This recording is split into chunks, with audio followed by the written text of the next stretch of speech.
I cannot tell you how excited we were when we found out that HubSpot was going to make it so you could do automatic associations in workflows natively. We wrote so many custom coded actions to associate objects together, and now it's super, super simple. So there are all kinds of use cases for automatically associating different objects in HubSpot. Today, we're going to show you a very specific use case, but you can use what we're going to show you today to build all kinds of things. So the use case today is we've got a list of the things that we've sold in the past that are still in our inventory too, that have serial numbers, equipment, devices, whatever it would be.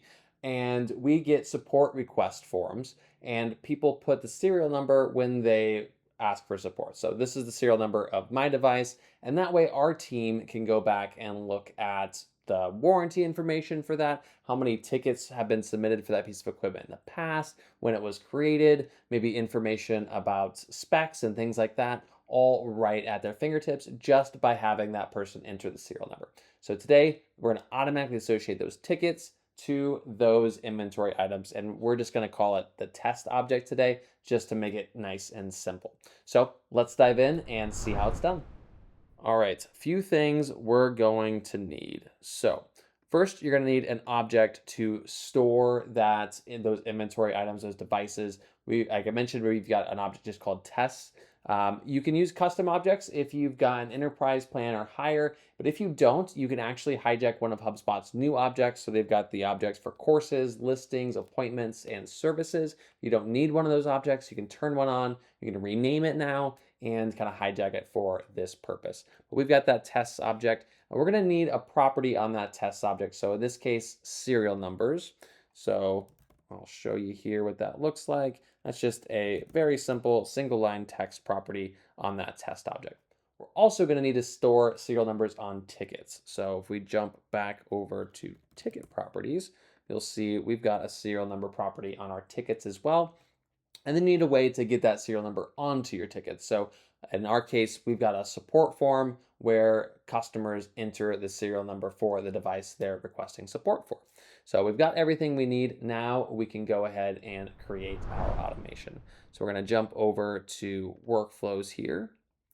And we're going to create a new workflow from scratch. And we're going to trigger this every time a serial number on a ticket is known. So we're going to do data values, and record meets a set of conditions for tickets, ticket properties. And we're going to choose that serial number property I just showed you. Type serial number. There we go. And if that is known, we want this to trigger. And we're going to leave re-enrollment off. This is only going to happen one time. If serial numbers for tickets might be switching out, you might want to have this on, or if you've got a different process where that might happen. Just note that if you do that, you may also need to account for unassociating objects, which you can do, but it's a little bit more complex. So we're just going to keep things simple today and leave this off.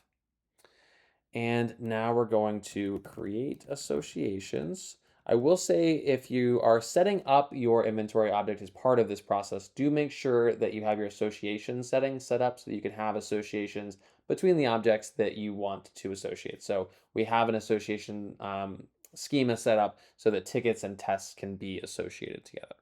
So I'm going to create associations, and we're going to choose our enrolled tickets, and we're associating it with that test object that I mentioned.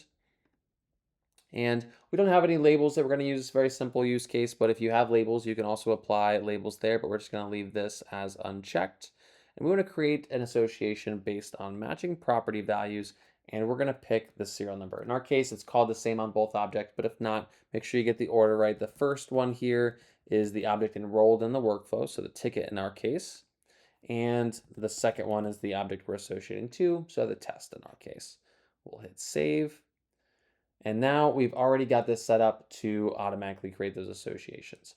We're going to go one step further and throw a little error message or notification to somebody if this association wasn't made. So we're going to go ahead and add a branch. And the best way to filter based on whether or not an association is here is this way. It's not very intuitive. It's a little bit nuanced, but it does work well.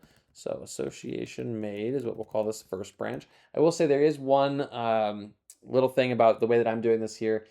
In the case that an association already existed before this workflow, this would not trigger the error. but with our process, that wouldn't happen. So we'll do add criteria. So what we're going to do is we're going to filter based on the associated object. You can't just, there's no filter of is a test object associated? Is this thing associated? So this is where it gets a little bit nuanced and complicated. So you pick the object that you want to check for the association. So in our case, test. And then you want to pick a property that every object is going to have. So record ID is my go-to for that. You can also do create date. And we're going to say is known. So what this is going to say is this ticket associated to any test object that has the record ID known? So essentially, is it associated to any test object? If we used a label in the step previous, then we would want to click on this any test and refine it by that label. In our case, we didn't, so we'll just leave it any test.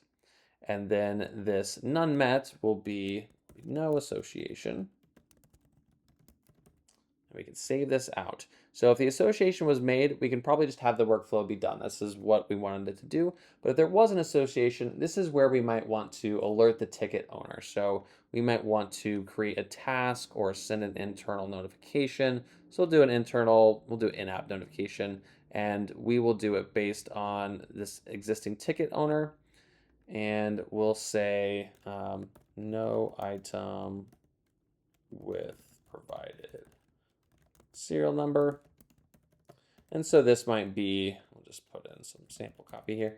This might be a signal for the ticket owner to reach out to the customer and make sure they have the correct serial number, or maybe an item needs to be added to the HubSpot database, but we'll go ahead and save this out. So that's a little level up that you can apply to these association workflows as well. So now our automations are done. We can just go ahead and do a name here. So we're going to say associate tests to tickets by serial number. Have it do a nice little AI description based on all the steps that we have in here. If you skip this don't worry, HubSpot will come back and add one for you. So we'll hit save and review and publish. If you've already got a bunch of tickets with serial numbers that you want to associate to items, maybe you check yes here. We'll leave it no and just do it going forward. You can review all your details and turn it on, and you are good to go. Make sure you hit that subscribe button for more tips, tricks, tutorials. We'll see you next time.